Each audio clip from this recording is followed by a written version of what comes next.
So it looks like the Deredeo Dreadnought is getting a plastic update, new Heresy Hero Assault Marines are on the way, we've got new characters confirmed, and possibly more knights. Let's talk through another mammoth wave of grimdark power armor.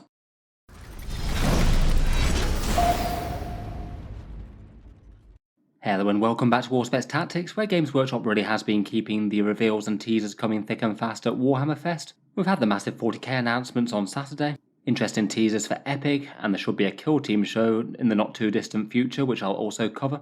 In this video though, I thought we'd look through the Horus Heresy roadmap for all the releases over the next year or so, a whole ton of which is pretty relevant to 40k, and there's some pretty intriguing stuff here, including a new plastic faction to be added to the game, plus another particularly popular kit being redone in plastic, the Deredeo Dreadnought.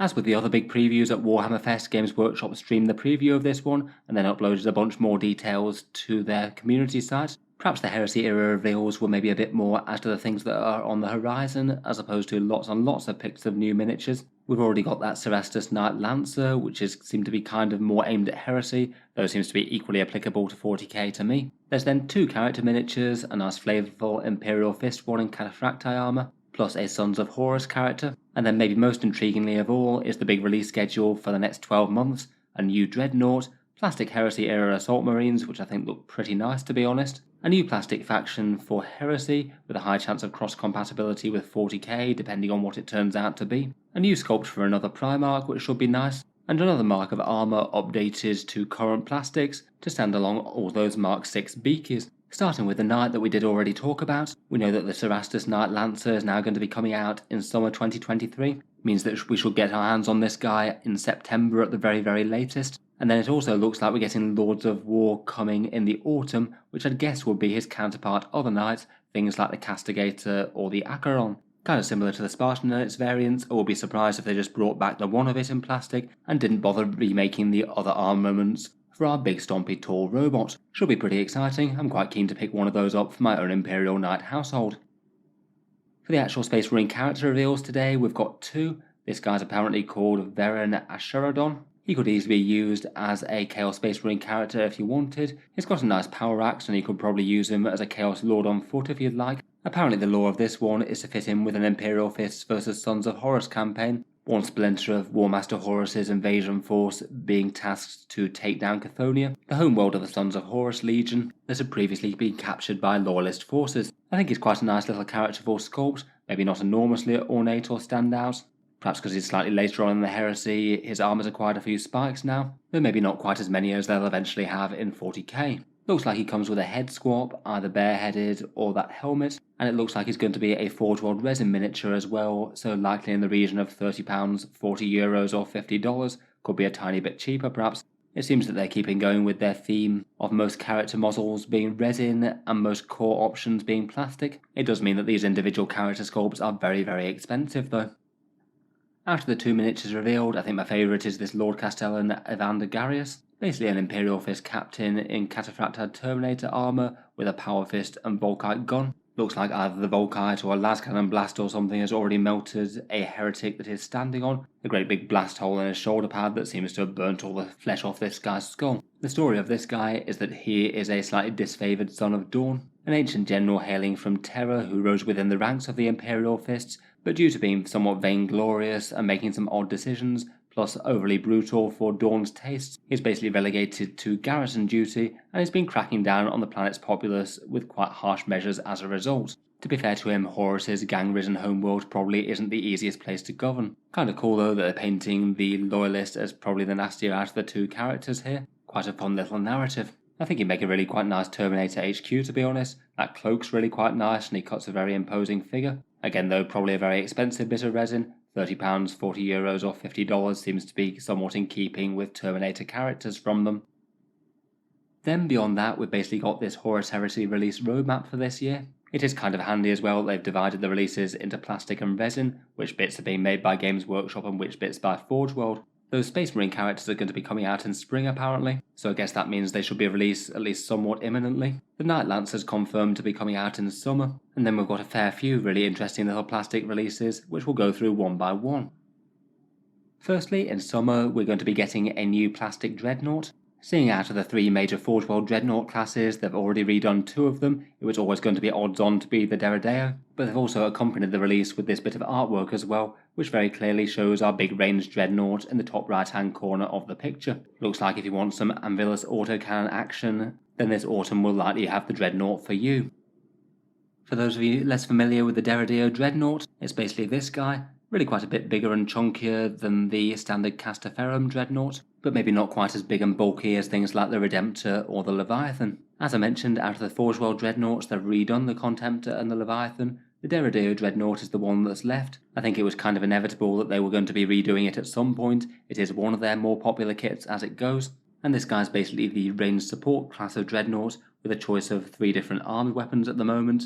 Anvilus autocannons, as you can see here, Plasma Carronades for some good anti-infantry death, and Arachnus heavy las cannons to skewer some armour. Then you've got the option for top-mounted Aeolus missiles. They can be traded out for some other missiles as well, and in the past it's also had the option for an Atomantic Pervice as well, an extra boosted shield. I think that if and when they do redo this in plastic, there's a decent chance that they have more of the top weapon options available. If that weren't quite enough firepower, it also comes with front-mounted heavy bolters that you can trade out for heavy flamers as well. You can get a serious amount of shots coming out of this thing between all 3 different weapon systems. Obviously this thing gets rules in Horus Heresy, but it does have current Imperial Armour relic rules for Warhammer 40k. It was a reasonably efficient choice in 8th edition, at least fairly commonly being used by certain Chaos armies, though it does seem that in 9th edition it's fallen out of favour a bit. The numbers just maybe don't add up for it quite as well as the Contemptor Dreadnought or even the Leviathan. It is going to be interesting to see how Games Workshop realises these Forge World datasheets in 10th. I'm pretty sure that they will continue to have 10th edition rules, they're not just going to let them languish without.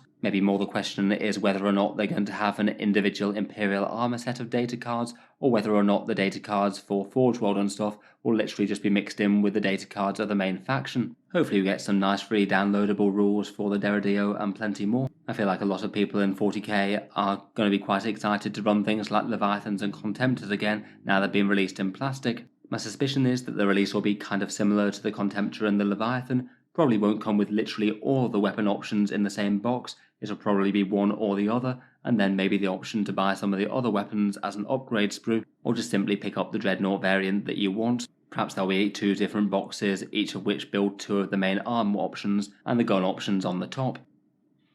Next up, as mentioned, we've got to look at some Heresy era Assault Marines. These ones have been one of the most requested miniatures from Horus Heresy Age of Darkness. When Games Workshop updated the range, they made some new models in Mark 6 armour for the tactical squads, and then gave them a whole bunch of options for various different flavours of special weapon and heavy weapon, and it kind of meant that the Assault Marines were seen as a bit of an oversight for a little while. Certainly a unit that you might want to run decent amounts of, but the only way that you could fill them will be with things like resin upgrades. They released a slightly pitiful resin chainsword upgrade set that doesn't really make all that many models whatsoever, and I think people were just really hoping that they might come out with something plastic. It does look like that's confirmed to be the case, and apparently these are going to be out sometime in autumn 2023, meaning any time between September or mid-December. I feel like online reaction to these has been fairly positive. Our standard beaky marines that we're fairly used to seeing right now, attached to great big jump packs, this time going for a twin thruster approach as opposed to the single thruster ones that seem to be often seen in Heresy. One of these guys is armed with a bolt pistol and chainsword, the other one looks like he's got a chainsword and combat shield.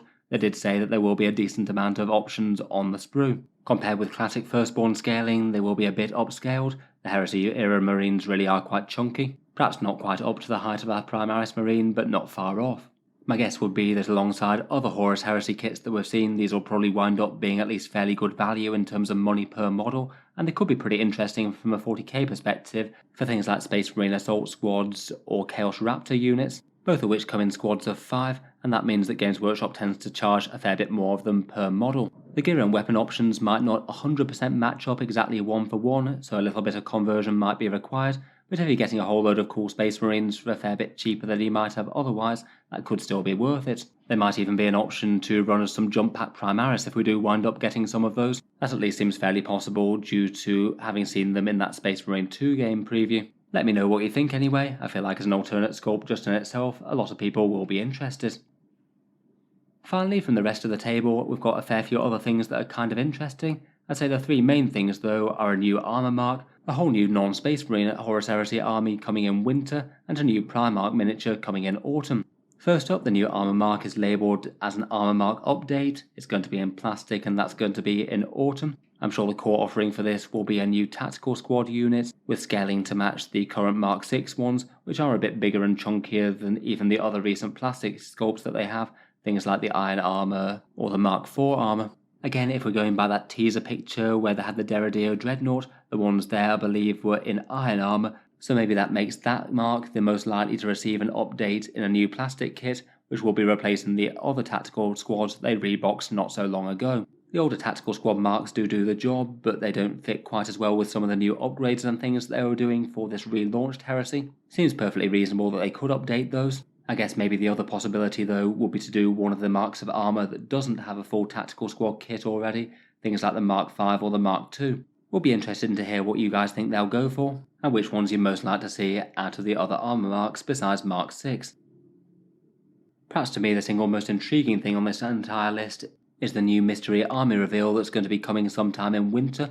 In the teaser they said that it isn't just about the Space Marines fighting each other, the armies of mankind have other forces too, so it seems likely to be another human faction of one sort or another, as opposed to something like demons or anything alien. I've seen people suggesting very different things for this, and I think there are genuinely multiple different options that they could go down that would all be pretty plausible. In the past we've seen unit previews for the Sisters of Silence that have different unit types and datasheets that don't really have entirely current models right now. Could be a bigger release to flesh out their range a fair bit, and I think that would be kind of cool for 40k as well, to develop the other talent of the Emperor a little bit, with Adeptus Custodes plus Sisters. Another strong possibility could be Mechanicum. A lot of people really like their Battle Automata from Horus Heresy. Again, could be a really nice choice to rescue from resin and turn into plastic kits. This might finally give them the impetus as well to give them Warhammer 40k rules, something that's been on a whole load of people's wish list for a very long time in AdMech. Just seems a little bit of a shame for them that armies like Custodes get quite a nice Forge World range with rules ported over, whereas for AdMech they don't really have anything bar that Secutari Titan Guard.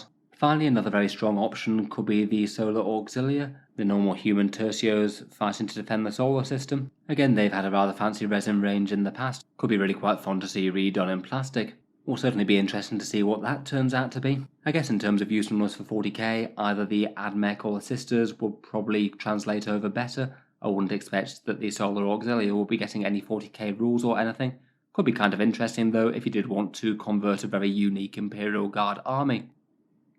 Finally, and always interesting to see a new Primarch on the list. Apparently there's going to be a Resin Heresy era Primarch coming in autumn. This sounds like it's going to be alongside their Ascended Primarch series. Apparently in a Q&A after the main reveal, they said that it was going to be one of the Primarchs that had changed a bit in the Horus Heresy, implying it might well be one of the more Chaos ones. They generally changed in all sorts of unusual and unnatural ways towards the end of the fight. Definitely plenty of choices. I think they could probably justify just about any of them really. Perhaps the god-specific ones who actually wound up as demon Primarchs in current 40k are particularly solid choices though. Maybe Angron after he's really let himself go, or Magnus with his psychic powers ascendant. I'm certain that this will be very, very expensive as well. Judging by the rest of their Forge World Primarch range, it'll probably be around about £100 or $170. Could even be a bit more if they wound up being bigger than normal due to some sort of unnatural demonic size changes. I'm sure it'll be pretty cool to see the result of whatever they turn up with though. Sounds like they're going to be going through at least a fair chunk of the Primarchs again and redoing them with some late Heresy changes and an alternate sculpt to their standard one. Overall, it certainly sounds like there's a fair amount of stuff going on for the Horus Heresy, and perhaps more so than usual, really quite a lot of stuff that looks like it could cross-connect with 40k, miniatures that you could use in either system if you had a mind to. Let me know your thoughts on the news and releases. Are these looking good, or are there things missing that you'd like to see? And in particular, which of the armies do you think is likely to get redone in winter? Are we going to get Sisters of Silence, Solar Auxilia, Mechanicum Automata, or something completely different? If you've enjoyed the video and you'd like to keep up with Games Workshop's news or releases, feel free to subscribe to Auspex Tactics, or I'll certainly keep the regular 40k videos coming. I do tend to post new ones just about every day.